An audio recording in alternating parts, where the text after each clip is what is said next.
There's a high level of mistrust of government in the country. So, there'll be a certain percentage of persons who will, anything the government say, they won't listen. But it's still the government's duty to bring the information to the people. The problem that we're picking up on the ground with taking the vaccine, people are saying it's inconvenient. The wait time, they have to leave work, and sometimes people are spending an hour or more in a vaccination site. Is there any way to speed it up? That's the general question I get for persons who are willing to take the vaccines, but like everyone, they have a busy schedule. Right. While people are being registered, they can be counseled and hear about the vaccine. That is one way of speeding it up. We want to observe people for 15 minutes, but perhaps if things get tight, we can reduce it to 10 minutes. But there's little room here and there. So there is an observation. So we have an information period when you come in. Right. You have a wait period depending on how many vaccinators you have that's administering the actual jab in the arm. And then afterwards, you have an observation period. And why do we need to have the observation period? So the observation period is important because there are short, very fast side effects that can happen just after receiving the vaccine. So people may get dizzy, feeling as if they want to faint, especially because a lot of people come here before eating breakfast. Yes. Right. So we just want to ensure that people they're okay just for that small period of time. Yeah. So why did you decide to take the vaccine? People are dying. So fear is one reason. Why did you decide to take the vaccine? So you looked at it and for your safety and your well-being. Why did you decide to take the vaccine?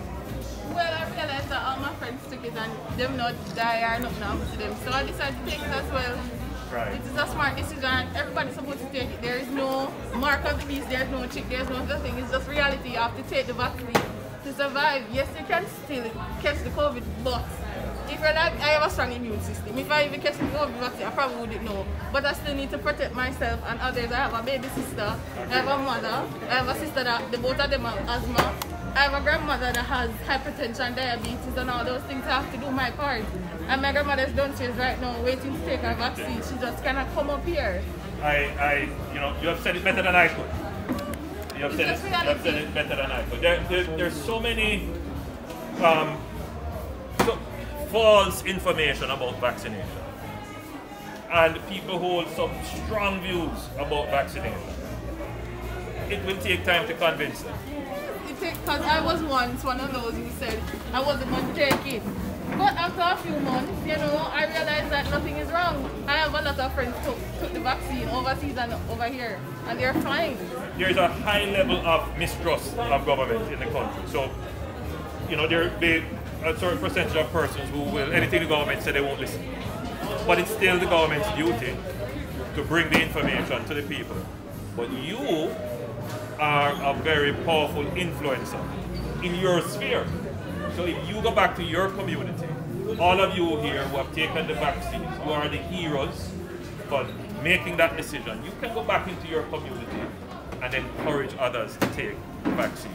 So in addition to the public education that we are doing, you can also do your own community education and encourage persons to take the vaccine. In fact, in Jamaica, you have a saying, if you can hear, you will feel. Yes. Right? But that doesn't have to be the case, because you can learn from your own experience and you can learn from other people's experience. So I'm asking you to use your experience to help others to come to the conclusion to take the vaccine. This is a 3-week program, just started this week.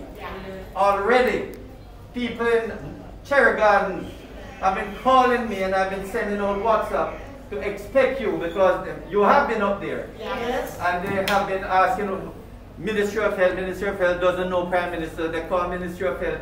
I've had to send around WhatsApp to say, yes, it's genuine, it's a constituency thing. Yeah. So when you go, you can call my name, you can call me, okay? I call your name, sir. We're not doing too bad today. We have over 400 so far PM. But we need to get to 1,000 today. Yeah. That's my aim. So please call around today, and believe me, it is important, not only for this constituency, but for the country, that we vaccinate. We have to try and encourage the hesitant to come out. Now let me say that your Member of Parliament, our Minister of Justice, Delroy Trump, has been a very strong advocate in the Cabinet for vaccination.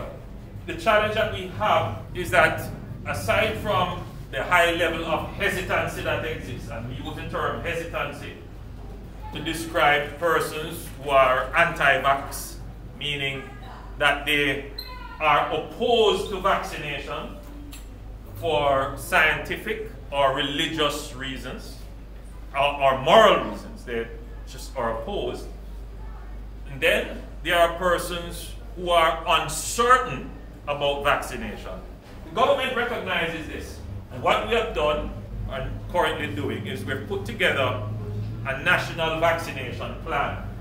And that plan was disclosed from as early as April, May, sometime in June. The Minister of Health appointed a National Vaccination Commission to advise us on vaccines. And we took a decision that we are only going to use vaccines that are declared by the WHO as being approved for emergency use. So we understand that the population in Jamaica would have a high level of skepticism about vaccines.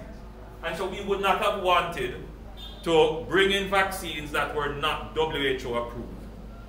And therefore we had to wait until such approvals were given, and then that had a little delay in the vaccines actually coming. But that was for the specific reason that we did not want there to be any resistance to vaccines on the ground that the vaccines were not approved.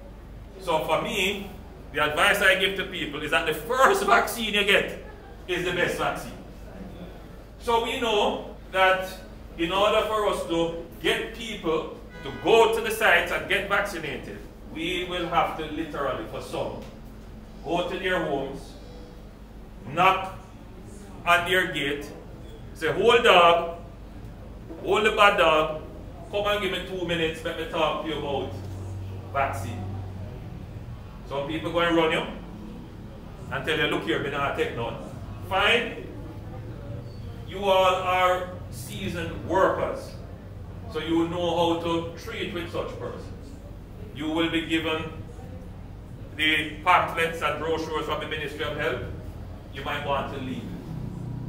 You might want to use your own experience and say, I got vaccinated, because, by the way, one of the rules of this program is that anyone who is going to become a community, what's the name we call it? Influencer for vaccines. Ambassadors. The ambassadors for vaccines. They must be fully vaccinated. Yeah. So everyone in this underground program is fully vaccinated.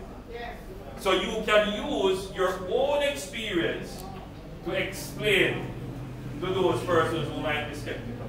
In the same way that during election time you go out and you knock on gate and canvass for us, canvass to get people to come out and vote, it's the same way now that we have to work in the national interest to go and get people to come and take the vaccines. It can allow us to return to normalcy much more quickly. You can go back to earning your living. You can go back to having your freedom to party from 5 a.m. to 5 a.m. the next day, if you so choose to. But right now, with things as they are, we have no choice but to limit movement and limit gatherings, which has had a terrible impact on the society. Terrible impact. And I know and I understand. I mean, I hear all the complaints, I know and I understand. But the flip side is that if we don't do these things, if we don't use these general measures, then the hospitals will get overcrowded, which they have gotten overcrowded.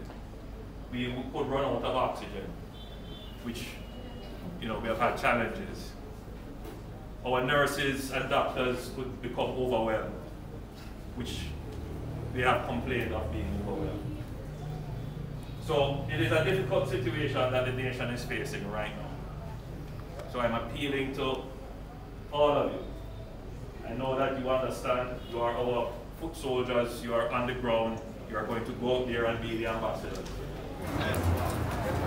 You getting your vaccine or you get it already? Yes, very good. So you know what we say, right? You are the heroes, those who have taken the vaccine. Because you are doing it not only for yourself, but you are doing it for the country. And we are appreciative of that. And as a student here, I'm so happy that you are taking the vaccine because that means we are one student closer, vaccinated, to going back to in-person teaching and learning. So thank you very much. You are my heroes. And I want you to create more heroes to take the vaccine.